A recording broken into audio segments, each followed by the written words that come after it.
হৰিদাস বনিয়া আতৈ আৰ্থ সামাজিক উন্নয়ন সমিতি সহযোগত সমগ্ৰ মাজুলীৰ লোকসকলক লগত লৈ অংকীয়া ভাওনা সমাৰোহ পাতিবৰ কাৰণে আজি সিদ্ধান্ত গ্ৰহণ কৰা হয় ৰাজহুৱা সভাত।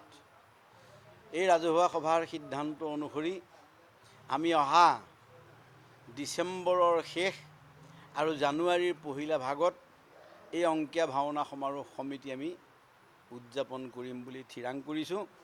আৰু সেই অংকীয়া ভাওনাত আমি আশা ৰাখিম অসমৰ মাননীয় মুখ্যমন্ত্ৰীকে আদি কৰি সকলোবিলাক নেতৃস্থানীয় লোকে আমাৰ এই অংকীয়া ভাওনা মহোৎসৱত সকলো ফালৰ পৰা সহায় সহযোগ আৰু দিহা পৰামৰ্শ আমাক আগবঢ়াব। গতিকে অংকীয়া ভাওনা সমাৰোহ শ্ৰী শ্ৰী চামগুৰি সত্ৰ আৰু শ্ৰী শ্ৰী বনিয়াগাঁও দুইফালৰ পিছৰ যিখিনি অংশ খাটপথাৰ, সেই খাটপথাৰতে আমি পতাৰ সিদ্ধান্ত গ্ৰহণ কৰিছোঁ।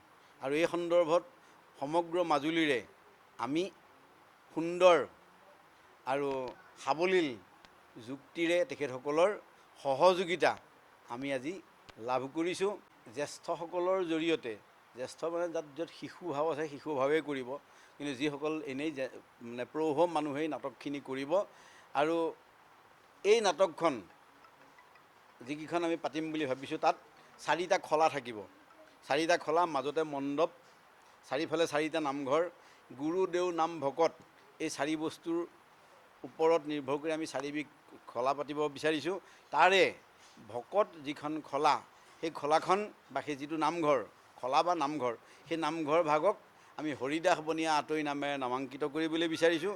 আৰু তাৰ বাহিৰে এভাগ আমি বিচাৰিছোঁ শ্ৰী শ্ৰী চামগুৰি সত্ৰৰ প্ৰয়াত সত্ৰাধিকাৰ বংশীধৰ দেৱ গোস্বামী প্ৰভু সত্ৰাধিকাৰ প্ৰভুৰ নামেৰে নামাকৰণ কৰি আমি সেই খলাবিলাক মানে পাতিব বিচাৰিছোঁ।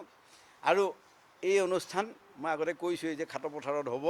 আৰু আমি একেবাৰে কম 3 দিনীয়া, একেবাৰে কম 3 দিনৰ ভিতৰত আমি সামৰিবলৈ বিচাৰিম।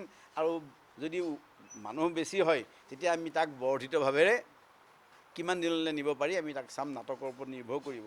আৰু এট এ টাইম 4খন নাটক আমাৰ চলিব। 4টা নামঘৰত 4খন নাটক চলিব। আৰু সেইমতে আমি যিমান পাৰোঁ আমি সেইমতে লৈ যাম। সমাৰোহ সমিতি কোনো কম্পিটিশ্যন পাতিবৰ কাৰণে আমি বিচৰা নাই। আমি এটা আমন্ত্ৰণমূলক বা প্ৰদৰ্শনীমূলক আমি কৰিব বিচাৰিছোঁ।